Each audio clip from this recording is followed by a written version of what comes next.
오늘 본문에 나온 예수님의 부활을 말한 증인이 나옵니다.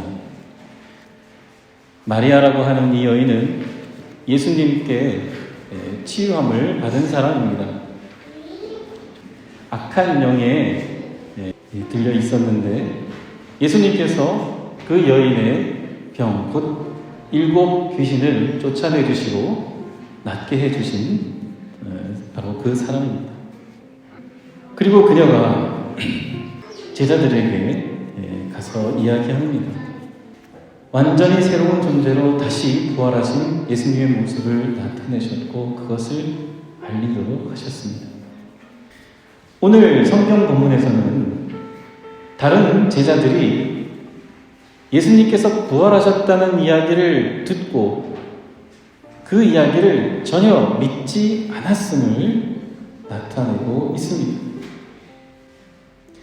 마가복음 16장은 300년쯤에 예수님께서 돌아가신 이후에 한참 후에 추가된 내용입니다. 이 내용이 왜 추가돼서 마지막 16장, 말하자면 책 덮개처럼 마지막 맺은 말과 함께 이렇게 덮는 내용이 되었을까? 바로 마가복음 전체의 내용, 제자들의 믿음 없음, 마가를 포함해서 믿음 없음을 계속해서 이야기하며 그럼에도 불구하고 예수님께서 그들을 제자로 여기시며 다시 세상으로 보내신 것, 그것을 이야기하고 있습니다.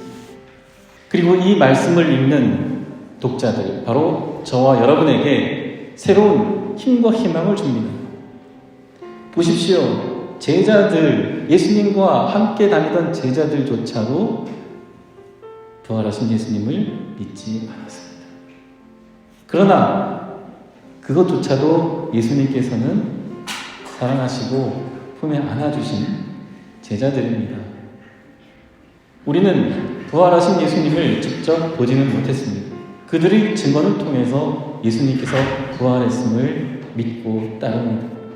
그러니 여러분, 마지막까지 그 믿음을 포기하지 말고 예수님께서 말씀하신 것을 기억하면서 나아가십시오 라는 희망을 주고 있습니다. 예수님께서 제자들에게 말씀하신 새로운 명령, 이제는 믿음 없는 제자가 아니라 내가 직접 보여주었으니 너희들도 이와 같이 될 것을 굳게 믿고 세상으로 가라, 담대히 나아가라 하신 말씀입니다.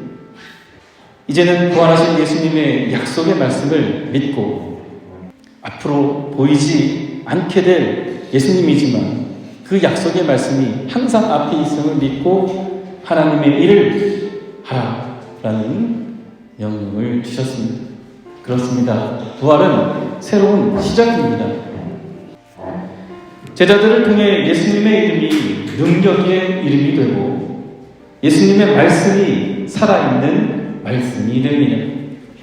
오늘 바로 이 말씀을 읽고 있는 여러분, 그리고 듣고 있는 여러분, 제자로 부름받은 여러분을 통해 예수님의 이름이 능력의 이름이 되고 예수님의 말씀이 살아있는 말씀이 됩니다.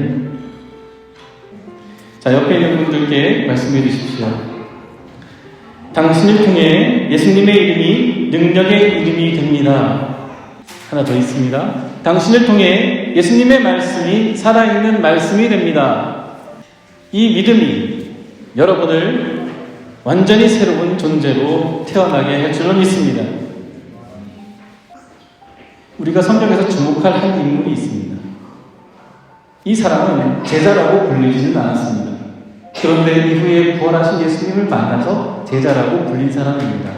여러분들 잘 아시는 바울입니다.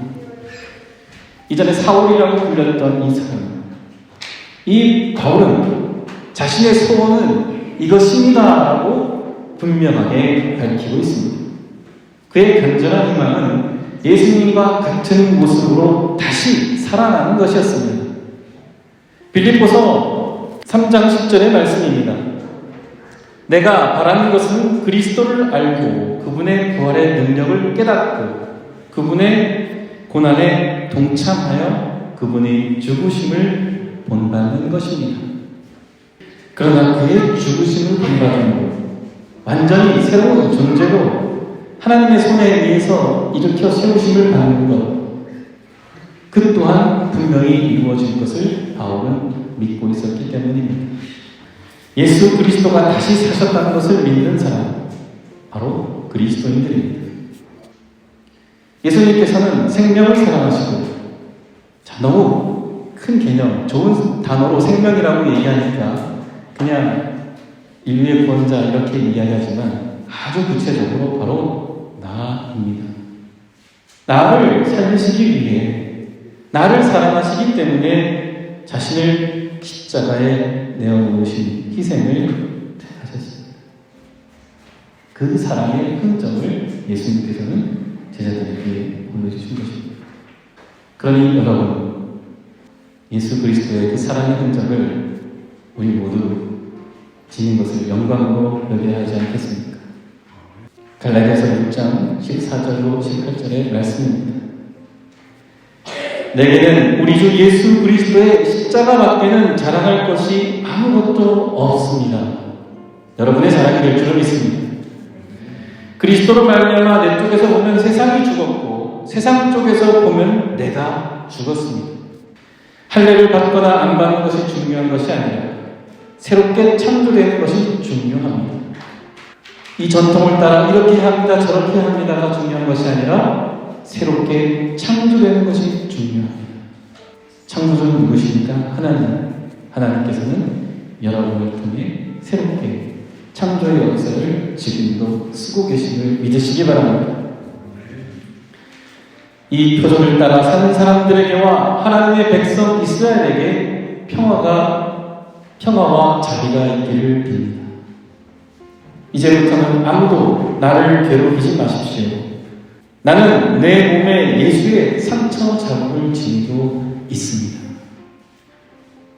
자랑할 것이 예수 그리스도의 십자가밖에 없기 때문에 그것을 자랑하다가 얻게 된 상처와 억울함, 이 모든 것들은 하나님께 영광이 되는 일이라는 것을 바울은 이야기하고 있습니다. 형제자매 여러분, 우리 주 예수 그리스도의 은혜가 여러분의 심령에 있기를 빕니다. 여러분의 고백이 되고 여러분의 축복의 말씀이 되기를